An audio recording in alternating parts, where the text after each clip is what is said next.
پاکستان کا مشرق وسطی کی صورتحال پر اظہار تشویش۔ صدر عارف علوی نے کہا کہ فلسطین اور اسرائیل کشیدگی پر تشویش ہے، جبکہ نگران وزیر خارجہ جلیل عباس جیلانی بولے مشرق وسطی میں بڑھتی کشیدگی اور معصوم جانوں کے ضیاع پر تشویش ہے۔ ہم فلسطینیوں کے ساتھ اظہار یکجہتی کرتے ہیں۔ صدر مملکت ڈاکٹر عارف علوی کا فلسطین اسرائیل کشیدگی پر تشویش کا اظہار۔ کہا فلسطین اور اسرائیل میں بڑھتے تشدد پر سخت تشویش ہے۔ خون ریزی اور انسانی جانوں کے مزید ضیاع کو روکنے کے لیے تحمل کا مظاہرہ کیا جانا چاہیے۔ صورتحال فوری جنگ بندی کا مطالبہ کرتی ہے۔ فلسطین اور اسرائیل میں تصادم سے عوام کی مشکلات میں مزید اضافہ ہوگا۔ نگران وزیر اعظم انوار اللہ کاکڑ نے کہا مسئلہ فلسطین کا فوری حل ناگزیر ہے۔ سابق وزیر اعظم شہباز شریف کا فلسطینی عوام سے اظہار یکجہتی کہتے ہیں معصوم فلسطینیوں پر ظلم بند ہونا چاہیے، مسئلہ فلسطین کا فوری حل ہونا چاہیے۔ سابق صدر آصف علی زرداری نے کہا فلسطینی کافی عرصے سے ظلم کا سامنا کر رہے ہیں، دنیا مسئلہ فلسطین حل کروائے۔ ترجمان دفتر خارجہ نے کہا پاکستان بین الاقوامی قانون، اقوام متحدہ اور OIC کی قراردادوں کے مطابق مسئلہ فلسطین کا حل چاہتا ہے۔ آگے بڑھیں گے، آپ کو بتائیں شیر کو نہیں ہرایا جا سکتا، شیر کو ہرانے اور مٹانے والے کئی آئے کئی چلے گئے، شیر وہیں کھڑا ہے۔ اقامہ جیسے مذاق پر نواز شریف کو نہ نکالا جاتا تو ملک کے یہ حالات نہ ہوتے۔ نواز شریف اس بار بھی ملک کو مشکلات سے نکالے گا۔ مریم نواز کی جانب سے لاہور میں جلسے سے خطاب کیا گیا۔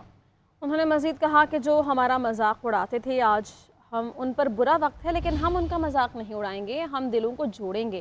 وطن سے نواز شریف کو نہیں بلکہ عوام کی خوشیوں کو نکالا گیا۔ 21 اکتوبر کو پاکستان کا مستقبل واپس آ رہا ہے۔ شیر کو ہرانے والے، شیر کو مٹانے والے کئی آئے کئی چلے گئے، شیر وہی کھڑا ہے انشاءاللہ۔ 18 میں نواز شریف کے ووٹ پر ڈاکہ ڈال کر ایسے جوکروں کی حکومت تھی 4 سال، جو جتنی بڑی گالی دیتا تھا ٹی وی پر اس کو اتنی بڑی وزارت ملتی تھی، جن کا سارا وقت گالی گلوچ اور مذاق میں صرف ہوتا رہا۔ انہوں نے عوام کی خدمت خواب کرنی تھی، ہم پر برا وقت تھا، انہوں نے دن رات گالی نکالی، ہمارا مذاق اڑایا۔ آج ان پر برا وقت ہے، ہم ان کا مذاق نہیں اڑاتے، کیونکہ ہم چاہتے ہیں کہ عوام کے اور اس ملک کے سینے پر جو زخم لگے ہم ان دلوں کو جوڑیں۔ آج جب پاکستان بھکاری بن گیا ہے تو ہمیں نواز شریف کیوں یاد آتا ہے؟ اس کو کسی نے فورن فنڈنگ کے ذریعے لانچ نہیں کیا پاکستان میں، وہ باہر سے امپورٹ ہو کر نہیں آیا۔ نواز شریف نے اس ملک کو انشاءاللہ ٹھیک کرنا ہے، کیونکہ وہ اس مٹی کا بے ہے۔ نواز شریف کے استقبال اور 21 اکتوبر کو مینار پاکستان کے جلسے سے پہلے نون لیگ کا لاہور میں بڑا پاور شو۔ ٹھوکر نیاز بیگ کے قریب جلسہ عام میں لاہور سمیت نواحی علاقوں سے کارکنوں کی بڑی تعداد نے شرکت کی۔ معین اظہر رپورٹ کر رہے ہیں۔ لاہور میں ٹھوکر نیاز بیگ پر مسلم لیگ نون کا بڑا پاور شو۔ لاہور کے صدر سیف الملوک کھوکھر خوب متحرک رہے۔ کاڑا، قصور، ساہیوال سمیت لاہور کے نواحی علاقوں سے کارکنوں کو بسوں اور ویگنوں کے ذریعے جلسہ گاہ پہنچایا گیا۔ خواتین بھی بڑی تعداد میں شریک ہوئیں۔ جلسے کی انتظامیہ نے شرکا کے لیے کھانے کا بھی بندوبست کیا۔ کارکنوں کی بریانی، قورمے اور روغنی نانوں سے تواضع کی گئی۔ کیٹرنگ کے لیے 1000 ویٹرز کا بندوبست کیا گیا۔ انتظامیہ نے سوشل میڈیا اراکین کو جلسہ گاہ میں داخل ہونے سے روک دیا۔ مریم نواز کی آمد پر شاندار آتش بازی بھی کی گئی۔ مریم نواز نے کامیاب جلسے پر سیف الملوک کھوکھر کی تعریف کی۔ سیف الملوک کھوکھر صاحب زندہ باد کا ساتھ رہا تو ہم مل کر نواز شریف کے ساتھ آپ کی اور اس ملک کی تقدیر کو بدل دیں گے انشاءاللہ۔ پولیس نے جلسے کی سیکیورٹی کے لیے سخت انتظامات تھے۔ کیمرہ ٹیم اور ساتھی رپورٹر مہوش سہیل کے ساتھ معین اظہر، GNN لاہور۔ نگران وفاقی وزیر اطلاعات مرتضی سولنگی کہتے ہیں کہ نواز شریف کی واپسی کا نگران حکومت سے کوئی تعلق نہیں ہے، وہ غیر قانونی طور پر اس ملک سے بھاگ کر نہیں گئے تھے، الیکشن کی تاریخ دینا نگران حکومت کا کام نہیں ہے۔ PTI سمیت تمام سیاسی جماعتوں کے برابر کے حقوق ہیں، سیاسی جماعتیں مشکل حالات میں بھی الیکشن مہم چلاتی ہیں، اس حوالے سے PTI پر بھی کوئی پابندی نہیں ہے۔ ناظرین، JUI سربراہ مولانا فضل الرحمان نے حماس کے اسرائیل پر حملے کو تاریخی معرکہ قرار دے دیا ہے۔ فلسطین کی موجودہ صورتحال پر OIC سے فوری اجلاس طلب کرنے کا مطالبہ کیا گیا۔ جمعیت علماء اسلام نے ہمیشہ فلسطین اور فلسطینیوں کے موقف کو صحیح سمجھا ہے اور ایک روز قبل فلسطینی مجاہدین نے اسرائیل پر جو حملہ کیا ہے، یہ حملہ بہت تاریخی کامیابی ہے۔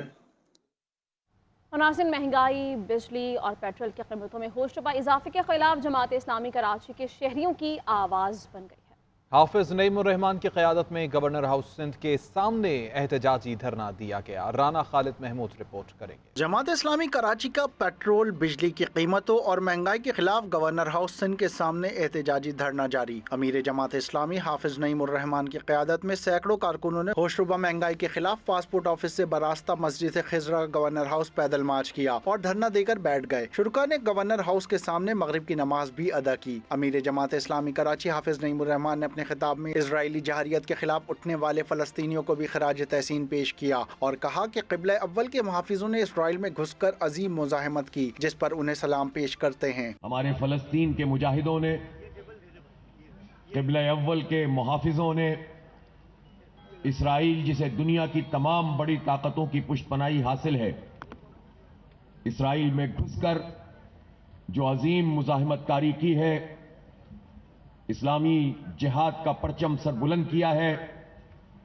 مزاحمت کی نئی داستان رقم کی ہے، میں انہیں سلام پیش کرتا ہوں۔ حافظ نعیم الرحمان نے کہا کہ 9000 میگا واٹ بجلی ہم استعمال نہیں کرتے ہیں لیکن اس کے پیسے ادا کرتے ہیں۔ گورنر ہاؤس کی الیکٹرک کی سہولت کاری کرتا ہے لیکن عوام کی ترجمانی نہیں کرتا۔ 9000 میگا واٹ ایسی ہے کہ جس کو کنزیوم نہیں کر سکتے، استعمال نہیں کر سکتے، لیکن اس کے پیسے پاکستان کے غریب، متوسط طبقے اور صنعت کو چلانے والے، کاروبار کرنے والے لوگ ادا کرتے ہیں۔ حافظ نعیم الرحمان نے مزید کہا کہ امیر جماعت اسلامی سراج الحق سے مشاورت کے بعد طے کریں گے دھرنا کتنے دن کے لیے کرنا ہے۔ کیمرامین فیصل نذیر کے ساتھ رانا خالد محمود، GNN کراچی۔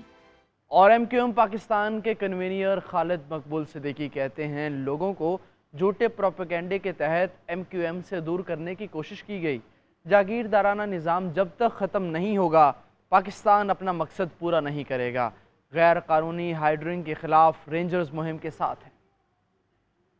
مل کر یہاں پہ رہنے والی تمام قومیتوں کے ساتھ جو پاکستان کو اپنا وطن سمجھتے ہیں، کراچی کو اپنا شہر سمجھتے ہیں، آئیے ایک نئے اور تازہ سفر کا آغاز کریں۔ اس پروپیگنڈے کا شکار نہیں ہوئے جس کے ذریعے لوگوں کو MQM سے دور رکھنے کی کوشش کی جاتی رہی ہے، وہ کوششیں ناکام ثابت ہو رہی ہیں۔ آپ اور ہم دونوں ایک ذیلی قومیت کے لحاظ پاکستان کے نظام کے لیے سب سے بڑا خطرہ، نہ آپ بنیادی طور پہ جاگیردار اور جاگیردارانہ نظام میں پلے بڑے ہیں، نہ ہی ہم، اور ہم سمجھتے ہیں کہ جاگیردارانہ نظام جب تک ختم نہیں ہوگا، جب تک عام ہاری کسان اور مزدور کے پاس پاکستان اس کو، اور جب تک نظام درست نہیں ہوگا، انصاف نہیں ہوگا۔ PTI پارلیمنٹرین کے سربراہ پرویز خٹک کہتے ہیں کہ عوام کی خدمت کی سیاست پر یقین رکھتے ہیں۔ کہتے ہیں کہ عوام کے مسائل کا حل ترجیحات میں شامل ہے۔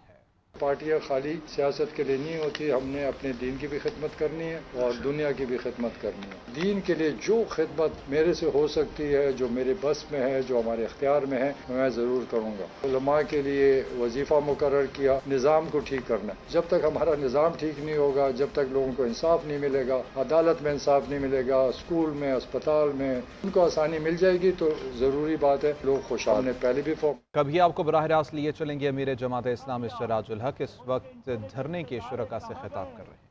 امریکہ کی سرپرستی کہاں گئی اور آج ایک بار پھر اللہ تعالیٰ نے ہمیں یہ دن دکھایا کہ اللہ غالب ہے، اس کے مقابلے میں کوئی طاقتور نہیں ہے۔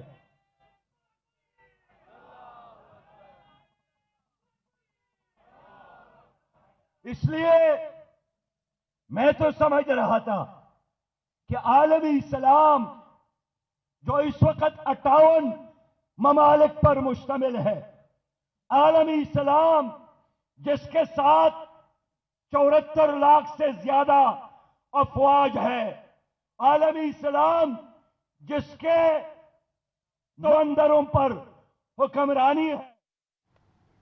قومی ادارہ صحت نے ملک میں نیپا وائرس کے پھیلاؤ کا خدشہ ظاہر کر دیا ہے۔ وفاقی صوبائی ہیلتھ اتھارٹیز کو نیپا وائرس کا انتباہی مراسلہ ارسال کر دیا گیا ہے۔ مراسلے میں کہا گیا ہے کہ بھارتی بارڈر ایریاز میں موجود چمگادڑ سے نیپا وائرس پاکستان منتقل ہو سکتا ہے۔ NIH کی جانب سے ایئرپورٹس، سرحدی مقامات پر مؤثر سرویلنس یقینی بنانے کی ہدایات جاری کی گئی ہیں۔